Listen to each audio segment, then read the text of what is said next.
Welcome to the Ben Robinson Show.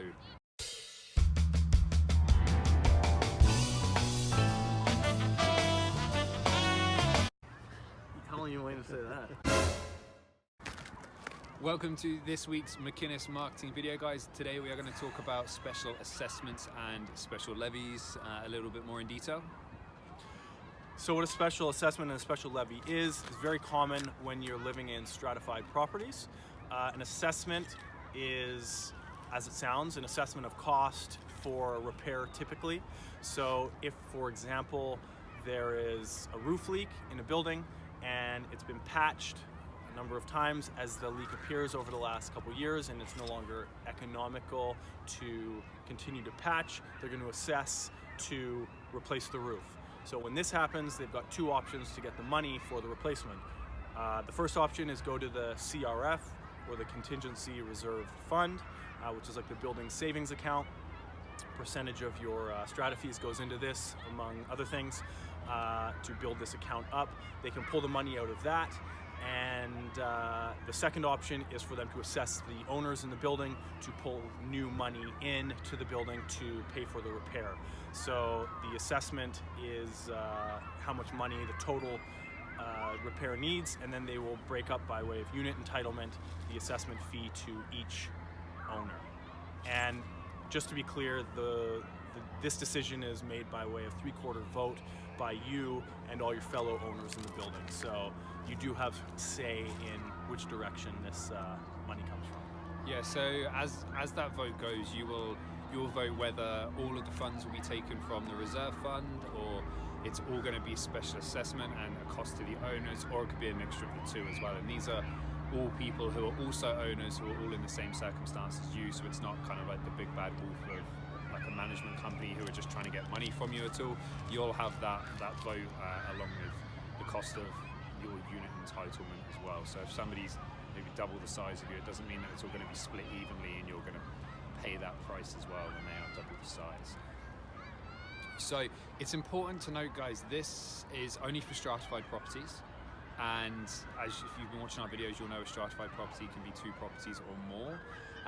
But this is always going to happen when living in a strata. Inevitably it will happen. You're never going to buy into a building anywhere that's not going to charge you anything ever. There's never going to be a special assessment. There's never going to be a special levy. This type of thing always comes up. So it's not something to be afraid of. It's just something to be aware of, and how that pertains to you as a seller. When you're selling your property, there are certain rules that come about when you're selling your property, what you're responsible for if there's a special assessment / levy coming up. And then on the other side, from the buying side, there's also some rules as to what you'll have to absorb in terms of cost and things you need to essentially look out for in the long run. So I mean, starting from the seller's standpoint, so if you're selling, anything that gets voted on before your completion day is your responsibility.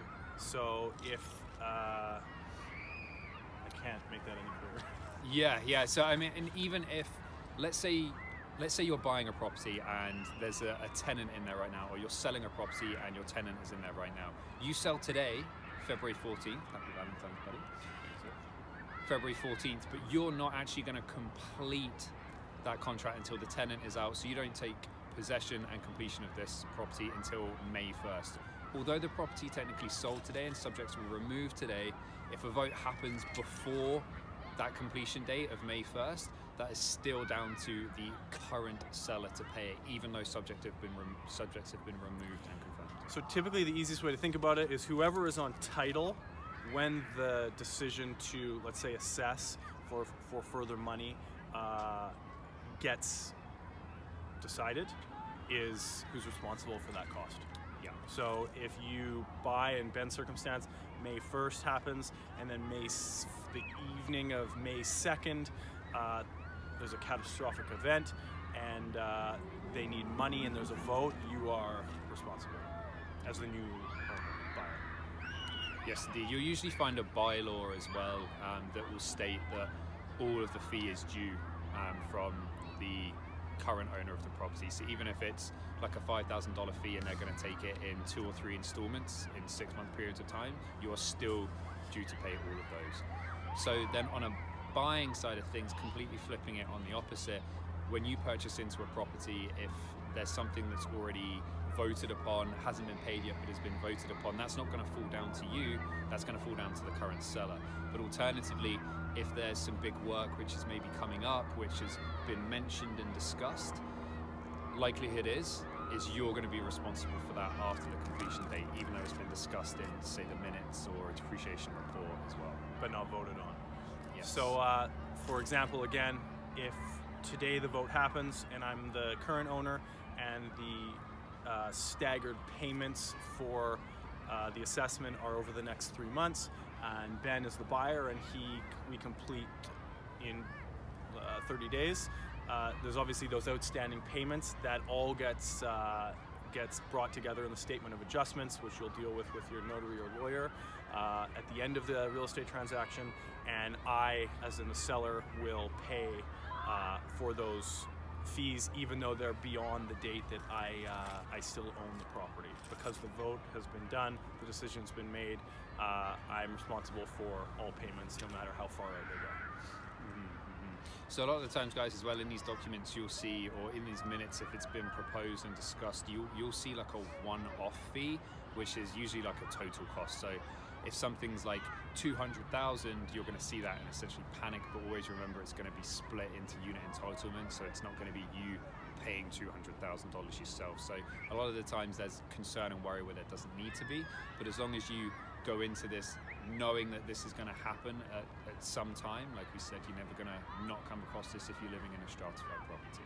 Of course, for a house, you're responsible for all of your own repairs and replacements. Yeah, and just for some clarity on that last point, it gets charged out due to unit entitlement. So if there are 10 units in the strata and they were all the same size, they're all 600 square feet, then everyone's assessment fee would be the exact same, because everyone's unit is the same size.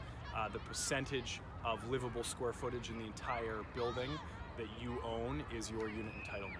So if there's a building with 200 units and they've got 2,000 square foot units and 400 square foot units, it's the total percentage of that total livable square footage in the building that you own in your 400 square foot unit. So it's going to be substantially cheaper for you, the little guy, than the big penthouse owner that owns all that square footage. Exactly. So that's it. We're out, guys. It's freezing cold. We need to get into the warm and get some coffee. And thank you for watching, and we'll see you next week. Happy Valentine's to all of you. And please drop us a review, subscribe, and also Comments. follow us on social media. Yeah. Thank you, guys. Till next week. Have a good day. Bye-bye.